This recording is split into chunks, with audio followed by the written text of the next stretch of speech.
अगली खबर का रुख करते हैं। कर्नल सोफिया कुरैशी पर शर्मनाक बयान देने वाले मध्य प्रदेश सरकार के मंत्री विजय शाह के खिलाफ आखिरकार एफआईआर दर्ज कर ली गई है।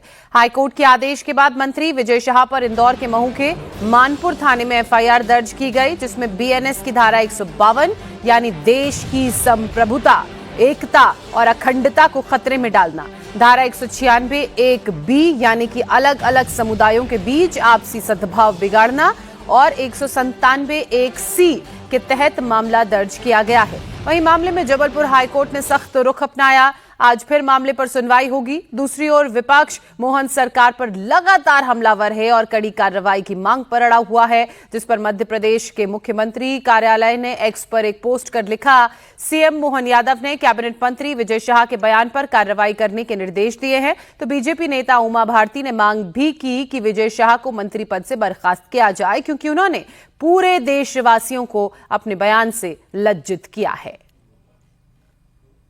जिन्होंने हमारी बेटियों के सिंदूर उजाड़े थे, वही कटे पिटे लोगों को हमने उन्हीं की बहन भेज करके उनकी ऐसी की तैसी करवाई। एक बार मोदी जी के लिए जोरदार ताली बजाएं। उन्होंने कपड़े उतार उतार के हमारे हिंदुओं को मारा और मोदी जी ने उनकी बहन को उनकी ऐसी की तैसी करने हमारे जहाज से उनके घर आए। विपक्ष के अलावा बीजेपी के नेता मुख्तार अब्बास नकवी ने भी मामले में कड़े शब्दों का इस्तेमाल किया और कहा कि विजय शाह ने जो कुछ कहा वो उनकी बेवकूफी है। बेवकूफी है उनकी। कुछ लोग जो है वो जोश में होश खोने के आदी हो गए हैं। कर्नल सोफिया का जो है वो पूरा परिवार देश की सुरक्षा के लिए, देश के सम्मान के लिए समर्पित है, और आप उनकी उपमा इस तरह की करेंगे तो मुझे लगता है कि इस तरह की बेवकूफ़ी को जो है वो देश कभी भी स्वीकार नहीं करेगा, और ये निंदनीय है। इसको हम कड़े शब्दों में निंदा करते हैं। आरोप प्रत्यारोप के बीच विजय शाह का बयान भी सामने आया, जहां वो सफाई देते दिखे। उन्होंने कहा कि अगर उनकी बातों से किसी को दुख पहुंचा है तो वो एक नहीं 10 बार माफी मांगने के लिए तैयार हैं। घटना के दिन से मैं विचलित हूं और दुखी हूं, क्योंकि मेरे परिवार पूरा मिलिट्री बैकग्राउंड परिवार रहा। हमारे परिवार में कई लोग शहीद हुए हैं और शहीद के दुख को हमने महसूस किया है, और विचलित और दुखी मन से जो मैंने कोई बात कही और वही सुनना चाहता। मैंने कहा ना आपको कि हमारी बहन ने राष्ट्र धर्म निभाते हुए उन लोगों को ऐसी की तैसी करी।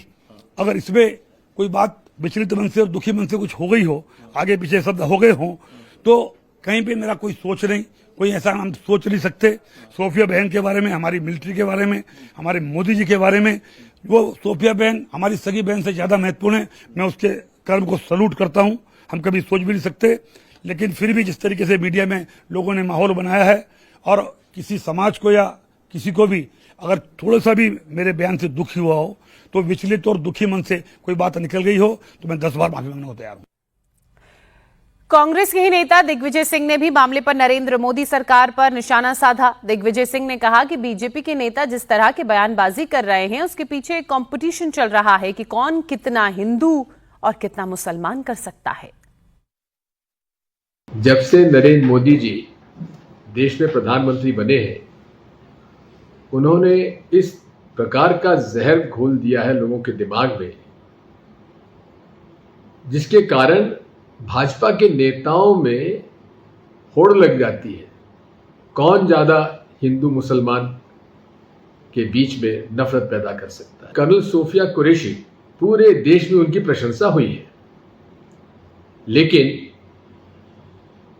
जो होड़ लगी हुई है भाजपा के नेताओं में कि नरेंद्र मोदी जी के मन में उनके प्रति सम्मान कैसे बढ़े, वो इसी पर निर्भर करता है कि वो कितना जहर उगलते हैं और कितना हिंदू मुसलमानों का जो मुद्दा है वो उछालते हैं।